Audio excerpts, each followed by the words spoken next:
Hi, I'm Jaclyn. And I'm Courtney, and this is Caffeinated Crimes.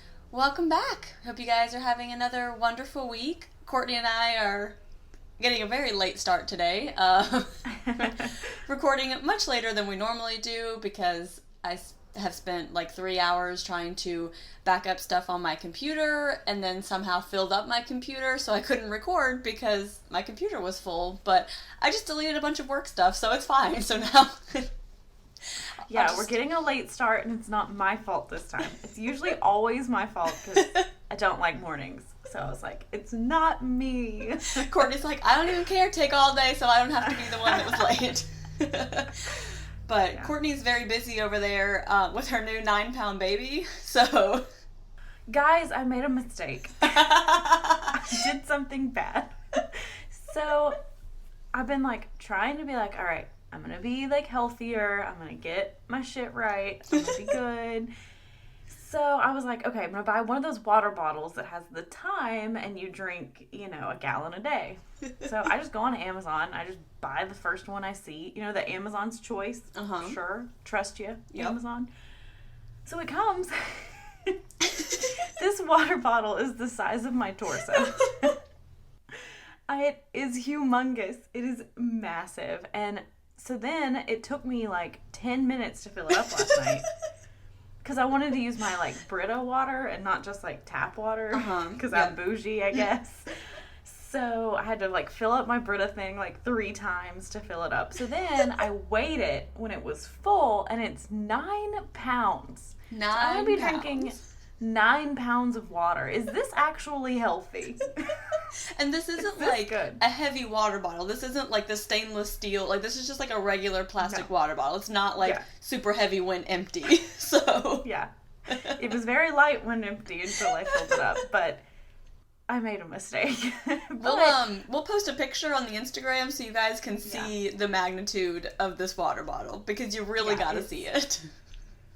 Like, whatever you're thinking, it's bigger. Like, all I could think about was Parks and Rec when they have the child size drink, and it's literally the size of a small child. Yes. That is my water bottle. My water bottle is the size of a newborn. Your water bottle weighs more than an average newborn baby. Just putting that out there. So... that's where I'm at. I'm also, we're Caffeinated Crimes, and we support you getting your caffeine in any way possible. I ran out of coffee because I didn't plan my week accordingly, and my Walmart pickup isn't until 2, so I just took a few shots of pre-workout and hoped it'll wake me up. So Courtney's going to be amped up to tell you guys this story. I think it's kicking in, because now that we're recording, I'm like, I'm ready to go. So if you hear me just, like, rambling... we might cut it out, but we might leave it in. So that's where I'm at in life. And we'll probably have to take a couple breaks because Courtney's going to have to pee out that gallon of water that she's drinking. So. Yeah, that's the thing that's going to suck. I'm going to have to pee all the time. Yeah. So. And we're working out after we finish recording today. So I feel like by the time we actually start that, Courtney's going to be like, all right, I'm done. I used up all my energy with this podcast. I'm going to crash. Well, that's why I took, 2 shots, because I was like, okay, 1 shot for the podcast and 1 shot for the workout. Oh, boy. Oh, boy, oh, boy. So we hope you guys are ready for today's story. We are ready for today's story. We put a lot of time into the research for this episode because it's one that neither of us had ever heard of, but it's for sure one that you need to know, guys. 100%. It's bonkers. So, the case we are doing today is the Southside Strangler. So, our resources, we used an Arlington magazine article, a National Registry of Exonerations article, and a lot of our research came from the Southern Nightmare podcast and the Southern Nightmare book, both by Richard Foster. Yes, so definitely, obviously this is going to be an abbreviated version of that because his podcast was 10, 30, 35-minute episodes. Actual, interviews with victims' families, with law enforcement. Excellent podcast. This is going to be a good recap in our words with our commentary, but for sure go check him out and his podcast because it's really, really good. Yeah, definitely. And he has, like, interviews with investigators and family, and it's really well done. Yes. And they're also trying to make a season 2, so if you have the means, go ahead and donate. Yes. Anyway. So, in the 1980s, a serial rapist and killer terrorized Arlington and Richmond, Virginia. This man, known as the Southside Strangler, would soon become one of the first cases to use DNA to convict a person and the first for someone to receive the death penalty on a DNA conviction. So, from June 1983 until January of 1984, in Arlington, Virginia, a string of rapes were committed by a light-skinned black man wearing a mask. He would break into women's apartments, rob them, threaten them with a knife, and rape them. He abducted women from their cars and even once abducted a woman from a phone booth, which is pretty bold. Right. After raping one woman, he put her in the trunk of her car and set it on fire, but she was able to kick the trunk open and make it out. After the only black woman in this string of assaults was attacked, the perpetrator said he had been looking for a white woman. Then, in January of 1984, the attacks would mysteriously stop. So, on January 25th, 1984, the assistant of 32-year-old Carolyn Hamm grew concerned when she didn't show up for work the second day in a row. So she called Carolyn's best friend Darla and asked her to check on her. So Darla said she would, and when she arrived, she found Carolyn's car in the driveway and her front door partially opened with fresh snow drifting inside her house. So Darla's like, I'm a little worried. I'm gonna ask a neighbor who was like outside leaving for work, like, will you come with me? You know, I'm just really concerned. So inside the house was just in disarray with the contents of her purse strewn about the floor. In front of the door to the garage was a rolled up rug that had been cut with a knife on top. And in the doorway leading to her basement, Darla found Carolyn's body. Her arms were tied behind her back with window blind cords, and she'd been strangled with a rope made from her own rug that had been tied to the bumper of her car. So a little history about Carolyn. She went to Princeton in 1969, which was the first year women were allowed to attend Princeton. She was the first woman on the Princeton crew team. She was an ambitious lawyer who was passionate about historical preservation. She loved photography, riding horses, and she was very active. She sounds like a total boss bitch. Yes, she sounds amazing. Police interviewed her neighbor who found the body. He went home and told his family he believed he was a suspect. So the next day, his sister, who was also a friend of Carolyn's, called police and said Carolyn had been sunbathing in her backyard a few days before and reported a man named David Vasquez had been spying on her. She said she'd also seen David outside Carolyn's house around 8 p.m. on January 23rd, which was 2 days before Carolyn's body was found. The next day, they received a call from someone who believed he'd seen David outside Carolyn's home after her body was found, and that he was acting really strange because he didn't seem concerned about the murder the way everyone else was. Which, did he know? Right? Like, my first question. Are you just like walking by and you're like, it's weird. A lot of people. I'm like, okay, I don't know what's happening there, but I'm going to mind my own business and just keep going. Yeah. Or, as I'm sure you'll get into when we talk a little bit more about David, maybe there's a reason that he didn't respond as emotionally appropriate as someone else would. Yeah. So, David Vasquez was a 36-year-old McDonald's janitor who lived with his mother 25 miles away in Manassas. He had an IQ of 70, which, if you don't know the IQ scale, that is very, very low, and some developmental delays. He was able to work, but he couldn't drive and he couldn't live alone. So police went and picked him up for questioning, and he said, you know, I couldn't have been there because my mom was working, and if she's working, I don't have a car, I don't have a ride there, that's way too far to walk, you know. There's no way I could be there. And some of his friends that were, like his mom's friends that were interviewed as well, were like, David doesn't really have any friends who would drive him. You know, it's not like he has this close group of friends that he could be like, hey, could you give me a ride 25 miles away? Like his mom's friends were like, he doesn't really have that in his life. Yeah, and that's like a pretty far drive, like if you think about it. I mean, that'd take quite a bit of time. Especially, I don't know if y'all have ever been to Northern Virginia, but 25-mile drive could take you, 3 hours. So, yeah. very, very busy area.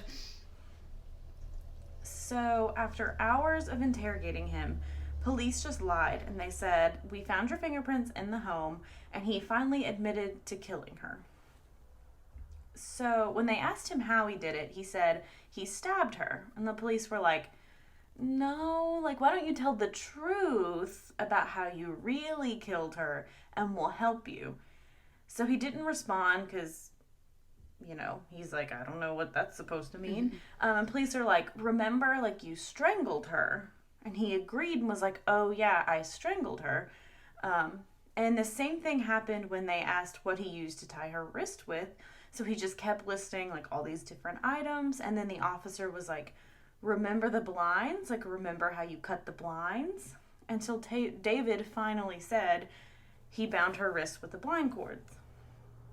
So this is very, the police are just, telling him what to say, which I'm pretty sure is, the first thing you're not supposed to do in an interrogation is give away the details of what happened. Exactly. They're just literally feeding him every detail of this crime to, "Oh, wait, didn't you do this? And didn't you do this?" And then this guy who has a very low IQ, who does have trouble processing, is just like, "Yeah, okay, I did this." And after hours of interrogation, and of course them being like, "Oh, if you just tell us the truth, then we can help you," he's probably interpreting that as "Okay, if I just say what they want to hear, then I can go back home to my mom." Yeah, and again, all I thought, Brendan Dassey, making a murderer, literally just sitting there, and they're like, "All right, you can go home if you just regurgitate what we just told you." So police believe he didn't act alone, as this murder was very planned and complicated, and they really didn't believe Vasquez had the mental capacity to do it alone.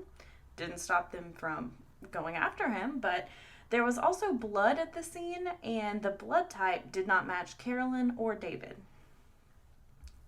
So there's no other evidence, and due to his confession, Vasquez's lawyers recommended he take an offered plea, which we've discussed before, but if this is your first episode, it's where you plead guilty, but you plead guilty, but you're not, admitting guilt. So you're saying, "I know you have enough evidence to find me guilty by a jury, so I'm just gonna..."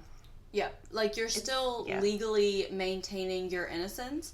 That you're "I did not do this, but I also understand that you could convict me legally because now you have this confession on file that was somehow accepted by the judge. So therefore, I'm just going to legally plead guilty, but I didn't really do it." And then also with an offer plea, you cannot sue the state for being wrongfully convicted. So. Yeah. So, and he was sentenced to 35 years in prison. So one of the detectives who interrogated him said he felt bad about it because, quote, "This guy didn't have enough brains to come in out of the rain," but that he, quote, "wasn't the one who took the plea deal." So I'm like, okay, so you're saying, you don't think this guy has enough brains to come in from the rain, but he has enough brains to do this clearly planned murder. Yeah. What? That makes no sense. Yeah, you're I understand that this guy doesn't have the mental capacity to do the very basic of things. This guy can't even live alone. You think that he committed this, planned, intricate murder that also you think he had a partner for, which, granted it is the 80s, so I understand that research into these crimes was very limited at the time, but for, in-home, rape murders, you don't typically have a partner for those. That's very uncommon. We know now, obviously, 30-some years later, that you would have a partner in a crime like this, and it's just, clearly this guy recognizes that this isn't okay, but in his mind, he's like, "Oh, well, I didn't plead guilty, so therefore it's fine, even though I'm the one that elicited the false confession." Yeah, and I think today, we know how plea deals work, how they'll literally just do whatever to just get you to take a plea deal and not go to court, so I guess this is just how that guy slept at night. So, 4 years later, on September 19th, 1987, 100 miles south in Richmond, Virginia, a local mechanic had returned home around 1 a.m. Saturday morning and saw a car parked on the side of his street. Now, it was pretty unusual because it was a very busy street and they didn't have street parking. So, it wasn't normal for this car to just be sitting here. And when he awoke in the morning, not only was the car still there, but the key was in the ignition and it was running. So he called the police, and they discovered the car belonged to 35-year-old Debbie Davis, who lived one street over. So when the police got to her house, they found her body face down in her bed. She had been raped, and her arms were tied behind her back with bootlaces. A sock had been twisted tightly around her neck using a vacuum cleaner attachment. Her bindings were arranged so that the more she struggled, the tighter they became, which is a nightmare. Yes. And semen was found on her body, and it appeared the killer had masturbated onto her after he murdered her. And they did recover 2 hairs, one belonging to a Caucasian and one an African American. Her kitchen window was open, and a neighbor's chair was in front of it, so that's kind of how they think the murderer got into her house. And evidence indicated that she'd been strangled on and off for hours, the killer allowing her to regain consciousness before strangling her again. Nothing was taken, no fingerprints were left behind, and the police really had no clues to work with. Investigators were completely puzzled because it really didn't seem that Debbie had any, enemies. They had no suspects. They just have nothing to go off on here. So, Debbie Davis was raised in Lynchburg, Virginia, about 2 hours from Richmond, but moved to Richmond in her 20s to be closer to her cousin. And they lived just a few blocks apart. So Debbie worked for Style Weekly, and she also worked part-time at a bookstore a few evenings a week. Style Weekly is described on their website as Richmond's alternative weekly newspaper for news, arts, culture, and opinion. It was founded in 1982. So Debbie started as their account manager in 1985, and people she worked with at Style Weekly described her as a kind of office mother. So she would take care of everyone. She'd bring in cookies and treats, just really being, the office mother. So Debbie was an avid reader, especially detective mysteries. And one of her friends said it was a bizarre poetic injustice that mystery author Patricia Cornwell's first hit novel, Postmortem, was based on Debbie's life, because that book was based on the Southside Strangler. So the evening before her murder, Debbie went to Virginia Beach with a friend to see a comedy act. Her friends remember dropping her off and waiting to make sure she got inside before driving away. Her friend would also later wonder if her killer had been watching them at the time. So on September 18th, 1987, Debbie returned home from work and planned to spend her Friday night curled up at home with a book. So she wasn't feeling well. A little earlier in the week, she'd gone to the hospital with some stomach pains and learned that she needed to have her gallbladder removed. So she talked to her parents on the phone around 8:30 that evening about her plans to have the surgery in Lynchburg so she could recover at their home. Because she did live alone, so it'd just be easier for her to go to them. So police think the killer may have already been hiding in the home during this phone call, waiting to ambush her, which, again, is a complete nightmare. Her glasses and toothbrush were found in the hallway, so they believe he was waiting and grabbed her when she went to brush her teeth. He stole her car and parked it one street over where he abandoned it. Which is the thought of someone just hiding in your home and just imagining oh, I'm just sitting here on a Friday night, just in my home reading a book on the phone with my parents, and someone is in here the entire time. That's just my biggest fear. It's awful. Yeah, I agree. I'd never really thought about it until there was an episode of Terrible Thanks for Asking where that happened, where somebody was in her home and she was thinking back and she was he was watching me do this and this. And so now even when I get out of the shower and I'm walking naked to get something, I'm oh my God, what if someone's watching me? It's so scary. It's such a fear. I brought this up during the BTK episode, which the Southside Strangler has a lot of similarities to both BTK and also the Golden State Killer. But when I was growing up, anytime we would get home, my mom would check every closet, under every bed, behind the shower curtain. She would go through every hiding spot in our entire house. And, she never had anything, happen to her that she would, feel she had to do this. But, also in the 90s, there were so many stories of this going on at the time that I think that was just a fear that she had. So it's obviously that's kind of been passed down to me as well, that it's oh, I gotta peek over every corner, make sure no one's in here. Yeah, whenever we get an Airbnb or something, I'm like, let's check this house. Let's make sure no one's in it. But so exactly 2 weeks after Debbie's murder, on October 2nd, 1987, at 1:45 a.m., law student Marcel Slag returned to his house in Richmond. He studied at George Washington University and lived in Maryland during the week, but he'd come home on the weekends to be with his wife, Dr. Susan Hellams. He thought he heard his wife moving around upstairs, but he decided that he was just going to go ahead and take a shower first before greeting her. And then when he went into their bedroom, he found his wife's body halfway in their closet. She was partially nude with her skirt hiked up. One belt was tied around her neck with another belt attached to it. It almost looked like a dog leash. She'd been strangled. Her nose and mouth were also covered in fresh blood, and her body was still warm. So the medical examiner would later discover she'd been raped vaginally and anally, and police believed the killer was still in the house when Marcel arrived, as he heard someone moving around upstairs, but it was clear Susan was already dead at this point, which, this poor man. This poor man. Awful. Yeah. And police also found an open Vaseline jar on the second-story balcony that was traced to a drugstore nearby. So, again, this is clearly planned. Like, he knew what he was doing. There was also a rope found in a plant pot outside, and they believe the killer had heard Marcel come into the house and had left in a hurry. So the bedroom window screen had been cut, and it appeared the killer had climbed onto the 6-foot privacy fence and hopped onto the second-story balcony. Which, we will post a picture of this house on Instagram.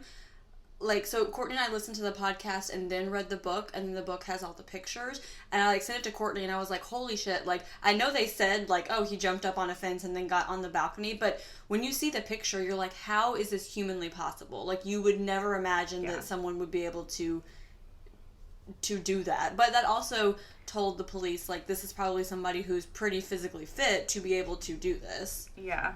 You have to have some pretty good upper body strength to, like, do that, and balance as well. So, during the autopsy, the medical examiner noticed a musky scent and used a new laser technique that revealed the presence of semen in multiple places. The killer had also stolen her violin and a diamond ring from her house, which I think this was one of the first ones where actually something, like, of value was taken. You know, before it was kind of like Golden State Killer, where he would just take something that you're like, why would you take that? Like, that's the most random thing trophy to them. Yeah. So Dr. Susan Hellams lived a mile away from Debbie Davis. Susan was originally from Charleston, South Carolina, but grew up in Henrico, Virginia. She graduated from the University of Virginia and then the University of Richmond before starting her residency in neurosurgery at Virginia Commonwealth University's Medical College of Virginia. She was one of the very few women neurosurgeons in the 1980s, and she was very respected by her colleagues. She was actually the first female neurosurgery resident accepted into MCV. And the other residents and nurses enjoyed when she was on call, as she was just intelligent, efficient, and compassionate. She was just a great doctor, a great worker. All her coworkers just loved her. She often worked over 100 hours a week. She loved classical music, reading, and the opera, and prior to starting her residency, she spent a year working in a hospital in France where she met her husband, Marcel. So the night of the murder, Susan worked late at the hospital and walked to her car with a female colleague. Her colleague remembers that area of Richmond wasn't particularly safe in the 80s, and that females would often find someone to walk with them to their cars at night instead of walking alone. People are always safer in numbers. Always a good life lesson to live by. Yes. And it is ironic that Susan would have been cautious walking to her car alone, but would later be murdered in her home, like the place that you just expect to be safe at. So she met some friends who were in from Texas for dinner and spent some time with them at their hotel. She left for home just before 11 p.m. and her friend asked, do I need to follow you home? And she's like, no, there's no need. I live in a safe neighborhood. Everything's good. And they had plans to meet up the next day to go to the mountains. And her husband would find her just a few hours later. So within 2 days of Susan's murder, Local media had named the killer the Southside Strangler, as both murders were south of the James River, which is what they call the south side of Richmond. An orderly who worked with Susan confessed to killing her, but during an interrogation, he got all the details wrong, so police knew it wasn't him, which I guess these police were a little bit better than Vasquez's police, as he got all the details wrong, too. And they still sent him away, so... Yeah. So, police strongly suspected it was the same person who'd killed Debbie 2 weeks prior, less than a mile away. Especially if you have, like, same MO, it happens very close, like... You can probably connect them together. Yeah. So, while trying to find a connection between the two, they found that Debbie had surgery at the VCU hospital, and they also found a check that Susan had written to the bookstore where Debbie worked, with Debbie's signature on the back endorsing the check. So, which is, like, super eerie that these two victims had met each other. They probably didn't know each other, but it's like they had met each other clearly because she signed the check that she wrote to the bookstore. So, the FBI Behavioral Science Unit was started in 1972, and they created a profile that said the killer was likely a white male, 30 to 40s, and very intelligent, and he was from Richmond. They believed he lived alone or with a domineering female figure. They believed he'd be combative towards women and have difficulty holding down a job. And it was possible he had a criminal record. They believed he worked weekdays, as both murders were committed like on a Friday night, and he'd want the weekend alone. And they believed he was stalking the women first. So, Richmond homicide and crack rates were increasing throughout the city, and would continue to do so during and after the Southside Strangler's reign of terror. So they went from 50 murders a year in the early 1980s to 140 by 1997. So, pretty big increase. Big jump there. Yeah. So, task force were redistributed from lower income neighborhoods to Forest Hill, where the two women had been murdered. And they watched for a man who might be stalking women. And they said that this brought up a lot of tensions in Richmond because they had these police forces that were available in these predominantly black, lower income neighborhoods, and then now these two white women in more affluent areas were murdered, and they just pull all the police from these other neighborhoods to monitor these neighborhoods. So a lot of the residents of the other communities were very upset because they're like, we have murders here almost every day, but then these two wealthy white women get murdered, and then all of a sudden it's a much bigger priority because you just see us as involved in gangs and crack and assume that all of our murders are related to that, and then you just don't care. So this brought up a lot of tension in the area then. Yeah.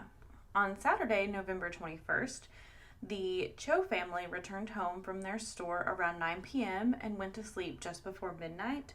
So they could hear their 15-year-old daughter, Diane, get up and working on some homework in her bedroom. And her parents got up the next morning to open their store, and both of their children were still asleep when they left. So they closed the store around 2 p.m. and were planning to attend a church service that afternoon. So they called home to make sure the children were ready, and the son was watching TV but said Diane was still asleep. You know, teenagers, they sleep late when they can. Yeah. Some adults, like me, sleep late when they can. And her parents were, like, kind of annoyed but not really concerned. Like, it's just a teenager thing. You know, she was probably up late. So they asked their son to wake her up, and he's like, I'm not going in there. She's kind of cranky when you wake her up. Like, I'm not going in there. I'd feel the same way about my sister. I'd be like, no, I'm not touching the bear. I'm not poking the bear. I mean, I feel the same way about my husband, but unfortunately I'm the only one here to wake him up, so it gets stuck on me. But I get you, bro. Like, I understand. Yeah. And he's like, I'm not going to be the one to wake her up. Y'all can do that. Yeah. So the Chos returned home and went into their daughter's bedroom, where they found her dead with a rope wrapped around her neck. So her mom started to try and untie it, and her husband told her, like, you have to stop. This is probably evidence. You know, we need to leave it for the police, which is just great foresight, because I know it's so hard to probably think rationally, like, in that moment. Absolutely. And an infinity sign had been painted on Diane's thigh with her pink nail polish that was now missing from her bedroom. Her window was open, and she'd also been raped, and all of this occurred the night before while her family slept in the same apartment, which is just terrifying. Again, like, just horrible. Like, this one was just the most, I mean, I don't want to say the most because, like, they're all so tragic, but, like, the thought of you're just home with your family and someone is raping and murdering your 15-year-old daughter in the next bedroom and, like, you don't even know. Like, it's just horrifying. Yeah. And the Cho family had immigrated to the United States from South Korea in 1984, and they lived in Maryland for 3 years before deciding to move to Richmond because the cost of living was lower and they wanted to start a business. So her family started a convenience store on the south side of Richmond, and they moved into an apartment complex just inside Chesterfield County in July of 1987. So Diane was 15, and she was the primary English speaker of the family, and she'd assist in the business dealings, paying the household bills, as well as registering herself and her little brother for school. She had a rebellious streak, like all teenagers. You know, she was dating a few boys her parents didn't know and kind of started experimenting with, like, clothes and her hair. But that's just normal teenage stuff. Like, we all dyed our hair a weird color after a breakup. Like, it happened. A few months after moving to Richmond, Diane would tell several friends she felt like she was being followed by a man. Diane's friend Desi said they'd gone to a movie theater to see The Princess Bride when Diane turned white and started shaking. And her friend noticed a man leaning up against a car, and when she asked who that was, Diane said it was the man who'd been following her. So, police believe the killer had been hiding in the house before the family returned home. In addition to the nail polish, the killer had taken Diane's shorts and a photo of her that had been removed from a frame. And her brother says after Diane's death, he and his parents slept together on a mattress on the living room floor for a while, which I totally get. Yeah. I would be... I don't even know how I would react. I don't even know how to, like, process that. Like, my brain won't even let me go there. Yeah, like, they're just like, no one is leaving our sight ever again. Like, we were all going to be together. Like, ugh. Yeah. So, Diane's teacher described how hard her death was on her classmates, many of whom lived in the same apartment building, and had seen Diane's body being wheeled out of her apartment that Sunday. One of Diane's friends told her teacher that Desi had information about a man who'd been following her. Desi's mom told her, like, don't speak with the police, but Desi decided to anyway and asked the teacher to go with her. And Desi described a light-skinned black man in a collared shirt, khaki pants, and boots who'd been watching them outside the theater. She tells police that Diane said this was the man who'd been following her. Desi feels the police didn't believe her because it was a strange black man. Desi was never called to testify at trial, and the Chesterfield Police Department never released any information about Desi's statements, nor did they release a sketch to the public. So they just really did not take her seriously when they probably should have. One FBI agent said Desi probably changed her story in her mind of how she described the man based on later reports, and that she'd never actually seen the man. But years later, the teacher would corroborate that Desi had given this statement to the police while the search was still going on for the killer. Yep. So the police just really dismissed her. Mm-hmm. So then, a little over a week later, on December 1st, 1987, in Arlington, Virginia, Susan Tucker's neighbor Audrey grew concerned when she hadn't seen her in a few days. So Sue's husband was out of the country, and Audrey had offered to assist her with errands while he was gone because Sue didn't have a car. So Audrey and her husband returned home from traveling for Thanksgiving on November 29th and noticed that Sue's house was dark and her bedroom window was open. So Audrey had never seen the window open before, and she thought it was odd because it was so cold outside. So she tried calling her, but she didn't answer, and she left her a message, but she never heard back from her. So Audrey went grocery shopping every Monday, and she had been taking Sue with her, but Sue never came over that Monday or returned Audrey's phone call. So finally, on December 1st, she decided to go check on her with her spare key. So when she unlocked the door, the chain lock caught, so she wasn't able to open the door the rest of the way, so she went around to the back of the house where she saw the balcony door was open. So Audrey started to walk inside, and then she noticed a strong smell, and so she was like, okay, I'm gonna leave. So she immediately left and called the police. So upon entering the home, police found the body of 44-year-old Susan Tucker. She had been strangled with rope that the killer appeared to have brought with him. So this is a little bit different from some of the Richmond murders because most of them had been belts or whatever had been in the victim's home. So this one's a little bit different. Her hands were tied behind her back with a connected rope that went from her hands to her neck. So basically, if she could keep her hands held up, she could prevent the rope from strangling her. But at the point that she was just so physically exhausted she had to like drop her hands, then basically she would have choked herself. And it's pretty clear that he stayed there the whole time to watch this, which to me that is just such a like an awful way to, I mean, obviously it's going to be horrible if someone else is strangling you no matter what, but to know like, okay, if I can just keep my arms up, like I can save myself, but clearly that's going to be physically impossible to do for such a long period of time. Yeah, it was like the one where, you know, where it was like the more you struggle, the more you strangle yourself, and it's like how it's so impossible to just keep up your arms or not struggle. Like, it's just horrible. And the contents of her purse were scattered at the bottom of the stairs, and police also found an orange that was cut up on the counter with a bite taken out of it. And at this point, Sue was trying to sell her house, so they were like, okay, it's very unusual that she would just, like, leave food on the counter, so we're pretty sure that this was the killer, which also made me think of the Golden State Killer of, oh, let me just go have a snack while I'm here. And a window in the basement had been broken, so they know that's how the killer gained entry into the home. And so while investigators are at the crime scene, the phone starts ringing, and so an officer answers, but he doesn't, like, give him any information because he doesn't know who it is that's calling. So the caller phones again, and another officer answers and identifies himself as police. So the caller is Susan's husband, who has been calling repeatedly for the last 4 days. They had a phone call scheduled for Friday evening, and it's now Tuesday, so he knew something had to have been wrong. And because Susan's body was pretty badly decayed, police believed that she had been killed that Friday, that her body had been there all weekend. So Susan Tucker had met her husband at art school in London, and they moved to Phoenix after getting married in the 1970s, where Susan worked for the U.S. Forest Service. And sometime in the 1980s, she accepted a job as an editor for the U.S. Department of Agriculture magazine in Washington, D.C., and they moved to a townhome community in nearby Arlington. So in 1987, her and her husband were planning a move to Wales, which is where he was from. So he had already moved, and she was staying behind to finish up some projects at work and to sell their townhome. So the day after Sue's body is found, her neighbor Audrey is out walking behind the house, and she sees a washcloth snagged on a tree branch. So she bags it and she gives it to the police, who do discover an African-American pubic hair on it. And then they did say that Sue usually kept a washcloth in her shower, but there wasn't one in there when police searched the house. So they believe this is something that the killer had grabbed to clean himself up with and had tossed it behind the house. So the Arlington police immediately saw the similarities to Carolyn Hamm's murder, which was 4 years before.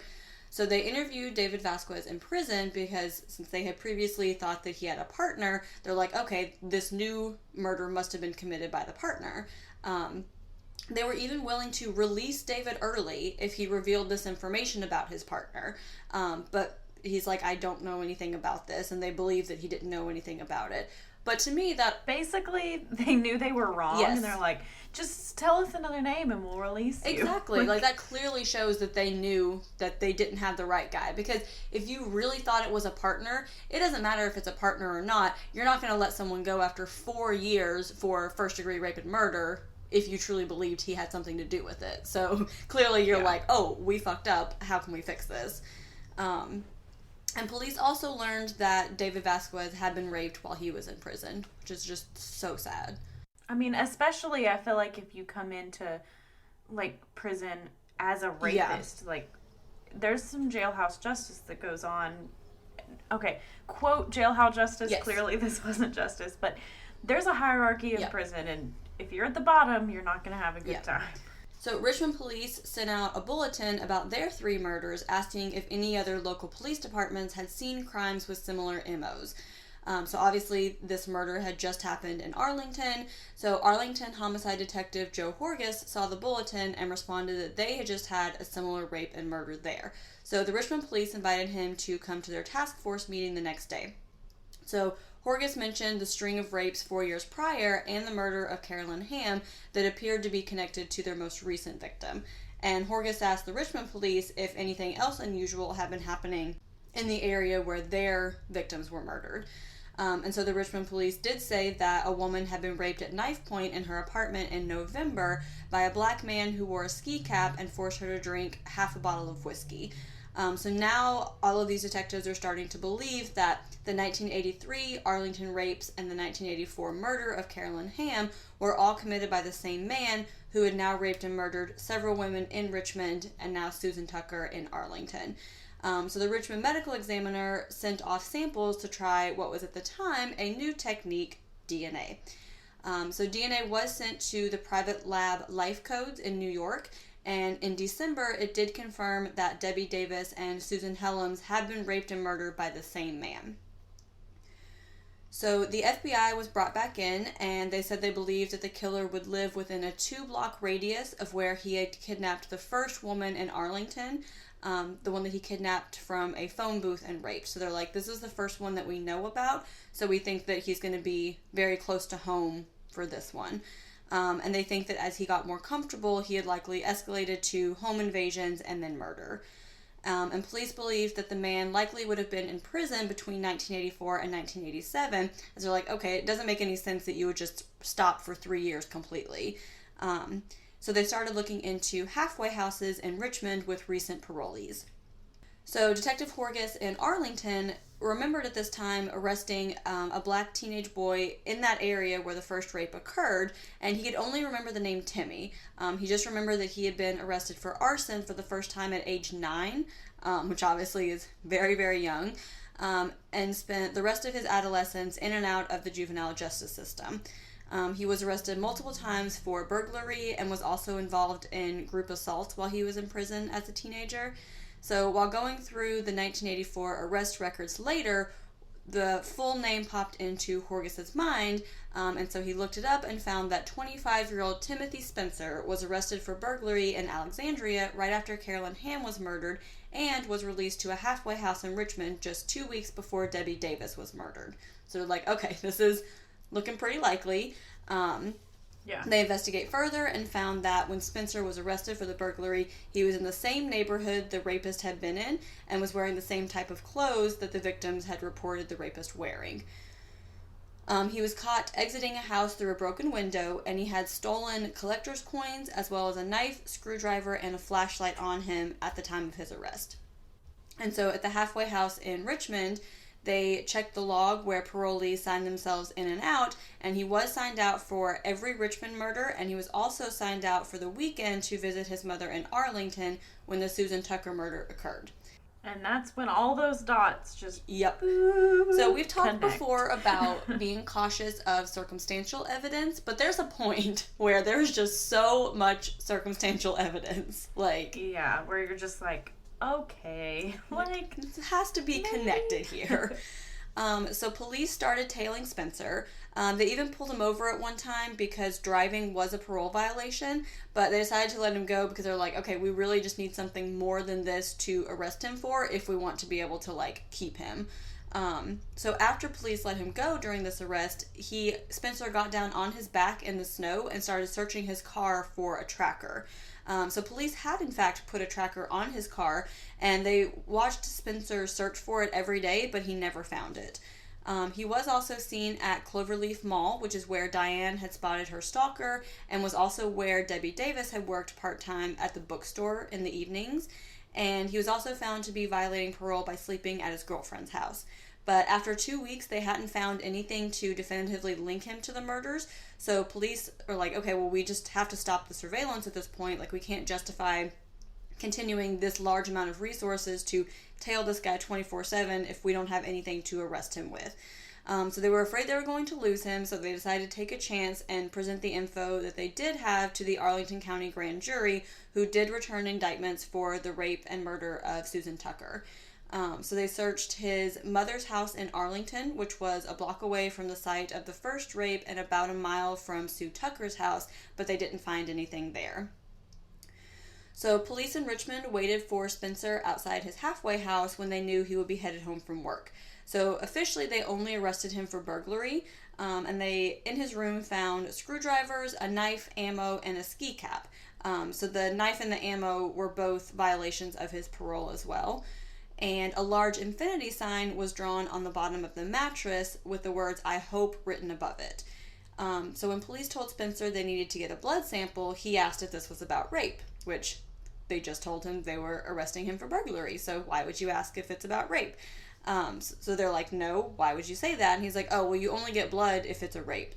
So they said that they were doing it because some burglars cut themselves, and he's like, I didn't cut myself.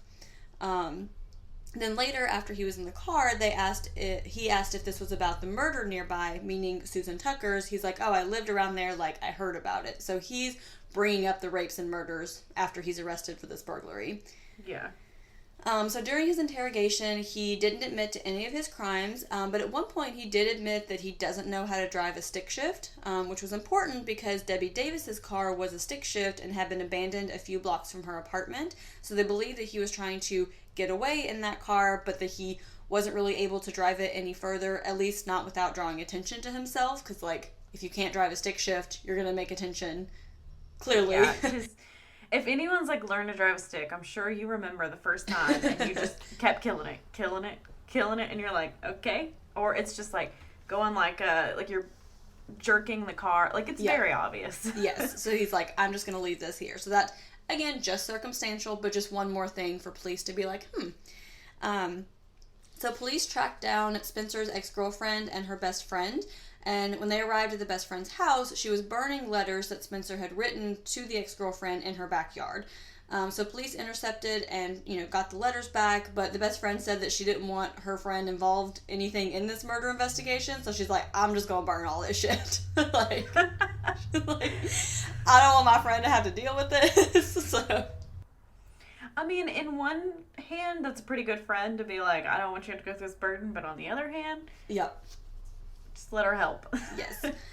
And so in the letters, they did find that Spencer had written to the girlfriend, quote, reminding her that they were together on the nights of the murders. And he's like, I'm not asking you to lie. I'm just asking you to tell the police the truth, which is that we were together. So written in a way that's like, okay, I don't think you were together. So Courtney mentioned at the top of the episode that this was going to have a lot to do with DNA. So DNA was less than 10 years old at the time of this murder and was used mostly for paternity testing, but had already been used in a murder trial in the United Kingdom and a rape trial in Florida. So on March 16th, 1988, Lifecode's DNA lab in New York matched the semen samples from Susan Tucker, Debbie Davis, Dr. Susan Hellams, one of the 1983 Arlington rapes, and one of the 1987 Richmond rapes, all to Timothy Spencer. So there was no DNA available from the evidence from Carolyn Hamm's murder scene, so they couldn't really do anything with that. But Timothy Spencer's first trial was for Susan Tucker in Arlington.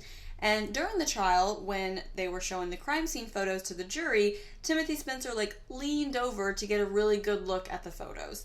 Apparently it was super obvious, everyone noticed. His defense attorneys are like, the hell are you doing? Can you please stop that?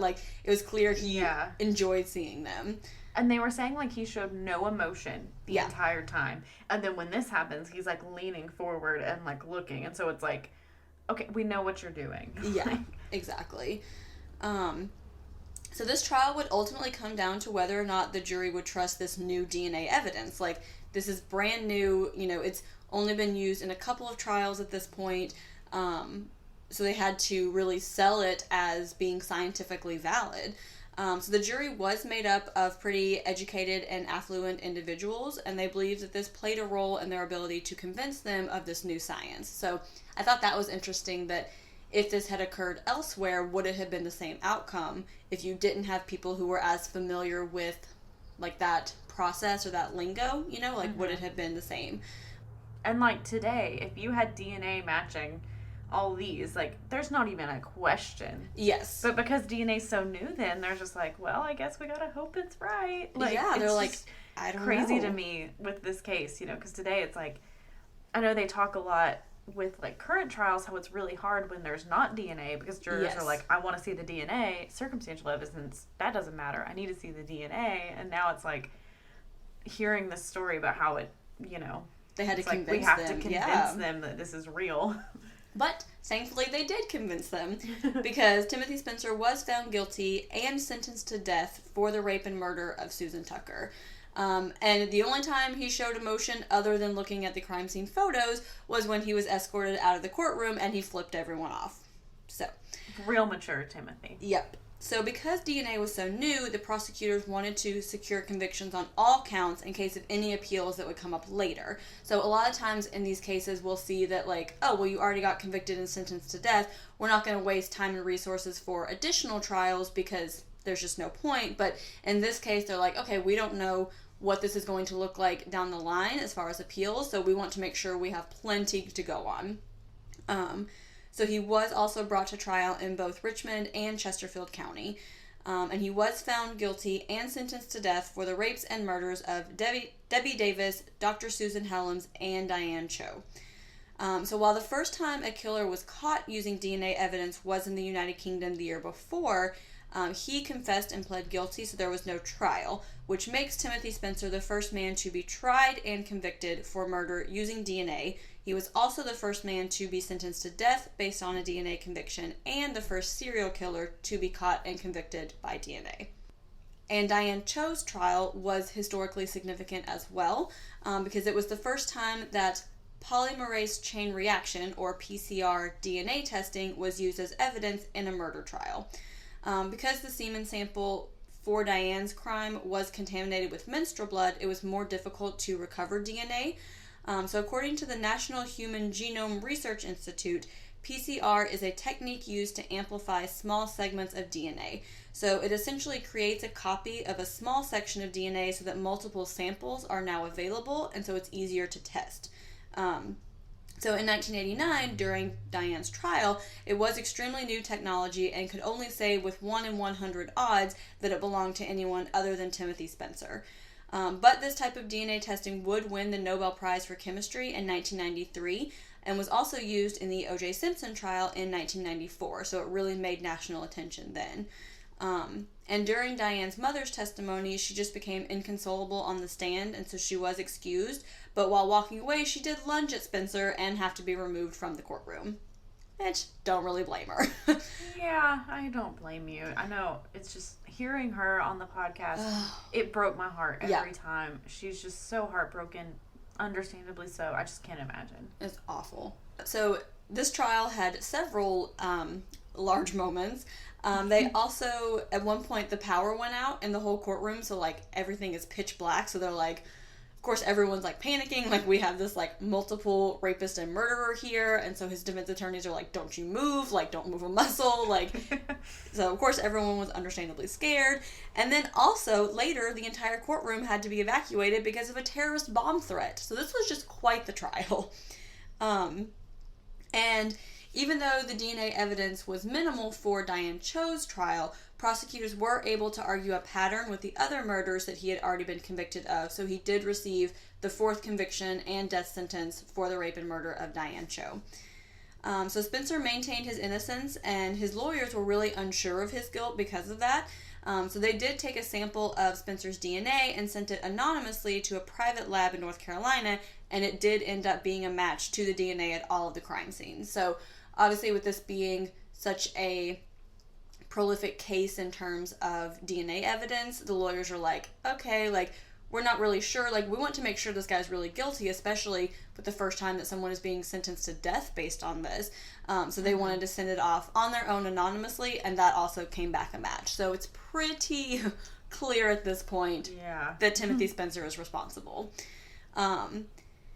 But let's not forget that someone was already serving a 35-year prison sentence for the murder of Carolyn Hamm.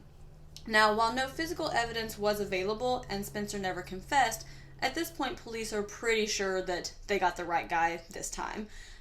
So David Vasquez's lawyers filed for clemency in October of 1988, and it was granted, and he was exonerated on January 4th, 1989, after serving 4 years in prison. Now remember, because he took an Alford plea, he's not able to sue the state for wrongful conviction, but he didn't have to because they did award him $117,000 for his time spent in jail. David Vasquez would go on to work as a bagger at a grocery store, and after his mom died in 2007, he moved in with a neighbor who helped care for him because, again, he couldn't really live on his own and take care of himself. And David Vasquez did die in 2013. Debbie Davis's parents sued the halfway house where Spencer lived because parolees were supposed to meet certain requirements in order to be in a halfway house, and Spencer didn't meet those requirements, but he was allowed to be paroled there anyway. And parolees who lived at the halfway house were not allowed to drive, but a staff member would let Spencer borrow the car, which is how he made it to Chesterfield, which was several miles away, to murder Diane Cho. And I'm just like, I don't understand. Like, you're working, like, with parolees, and you're just like, here, just take my car. Like, yeah. I just think also, like, in any other thing where you're like you're an employee and the person you're working with, not really like a customer or something, but something similar to that. Like, yeah. I don't think my boss would ever let me take his car. Like, even yeah, that. Like, just take it. Let alone, like, I don't know. To me, I'm just like, what are you doing? Like, what? Like, the only thing I can think of is if they're like, oh, like, this guy just got out of prison, he's trying to rehabilitate his life, like, he needs a car for whatever, like, I really want to help him. But why couldn't you just drive him? Yeah, exactly. You know? And the staff were also supposed to notify the state if parolees were unaccounted for more than 2 hours. And the night of Debbie's murder, Spencer was not present for the 7 p.m. head count, and he didn't sign himself back in until after midnight, and no one asked where he was or reported the incident. So clearly, like, they were negligent in following their policies, which would have prevented the other murders. I mean, if he had been locked away for a parole violation for not returning to the halfway house after the first murder, these other women would still be alive. Yeah.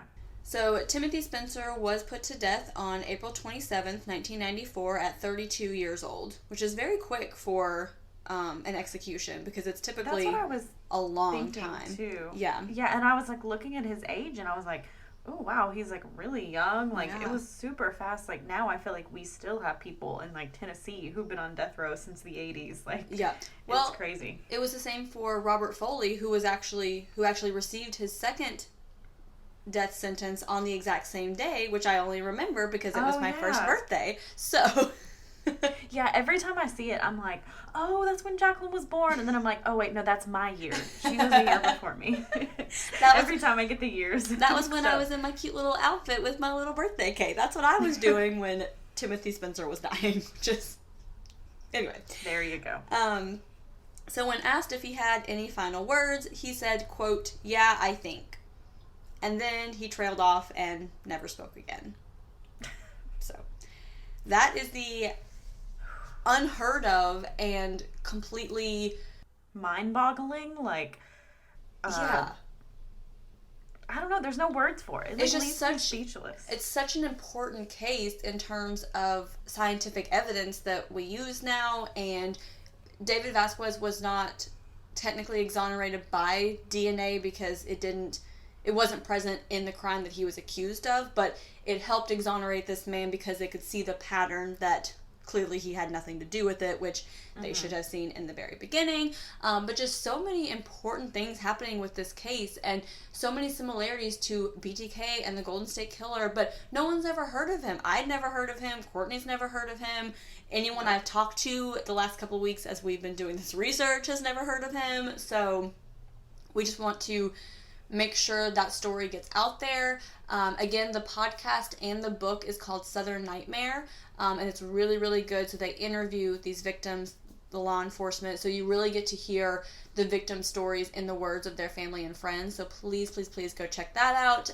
Consider donating to them to do a second season. I don't know what cases they're interested in for another season, but the first one was amazing, so I don't even care. Go check them out. Yeah, I just know the pod Instagram went and followed him. I did on the pod Instagram, but because someone asked like when's season 2, and he's like, we just kind of need funding, like we don't really have funding for it. So I mean, any way you can help, buy the book or anything like that, listen to the podcast, use their sponsors, all that. Definitely. All right, so Courtney, what is your perk of the week? Okay, my perk of the week is going to shock everyone, including myself. Oh. My perk of the week is baseball.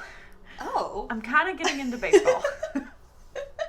I don't know what's happened to me, and I don't know if it was just lack of sports. Quarantine has happened to you. Quarantine's happened to me. So, baseball was like one of the first sports to come back, and Kevin and I decided, like, we went to San Diego last year, we went to a Padres game, we're like, all right, we'll be Padres fans, like, sure, you know, and at the time, I thought it was just, you know, like, a formality, you know, like, people ask you, oh, I like the Padres, don't ask me anything about it, but now, like, we've been watching the games, and I'm, like, learning more about the game, and, like, all the different stuff, and now I'm to the point where I'm like, okay, what time do the Padres play, okay, and I'm, like, actually kind of watching instead of just reading my book, so it's shocking me, but I'm actually getting pretty interested in it, and very nice. I really like it so far, and it's been a nice distraction. It's nice, you know, it's a little bit more relaxing. When I watch hockey, you kind of have to watch every single movement for the whole period because things happen so fast. With baseball, I'm like, okay, I can chill, like, it's fine. Like, but yeah, surprisingly, that has been my perk of the week, so. Very nice. That's a nice perk of the week. Jaclyn, what is yours? So my perk of the week, so yesterday we went over to Andrew's friend Devin's apartment and hung out with him, watched some basketball. He cooked us some ribs that were amazing. And since Andrew's back at work and has to be around him anyway, we're like, okay, I feel like we're still maintaining social distance because you guys are already exposed to each other, so we're all now kind of in the same bubble, so felt pretty safe doing that. Devin is also a new listener to the podcast. I don't know if he listens this far. He may turn it off after the crime. So if he never, you know, tells me that he heard this, then clearly he does. But if you are hearing this, hi, Devin. We're glad you're here. Shout out to Devin. Hi. I'm sure I'll meet you someday. Maybe, maybe not. I don't know. We'll see. If quarantine is ever over, then yes, I'm sure you guys will for sure meet. So, so it was just nice to, one, get out of our house and also be around other human beings and have some delicious food. And yeah, so that's my perk of the week. Yeah, sounds nice. But we are still running our contest for a pin, a sticker, and a $10 gift card to the coffee shop of your choice. We just have to get to 100 followers on Instagram, 50 reviews on Apple Podcast. Again, if you refer someone and let us know. We'll enter your name again. We're almost getting there. We want to give you guys prizes. Please do so. Yes. So follow us at caffeinatedcrimespod on Instagram. You can email us at caffeinatedcrimespod@gmail.com. And if you feel so inclined to just throw a little money our way, it is patreon.com/caffeinatedcrimes. Do you have anything else, Jaclyn? I think that's all we got today. All right. Well, go have a cup of coffee. And don't commit a crime.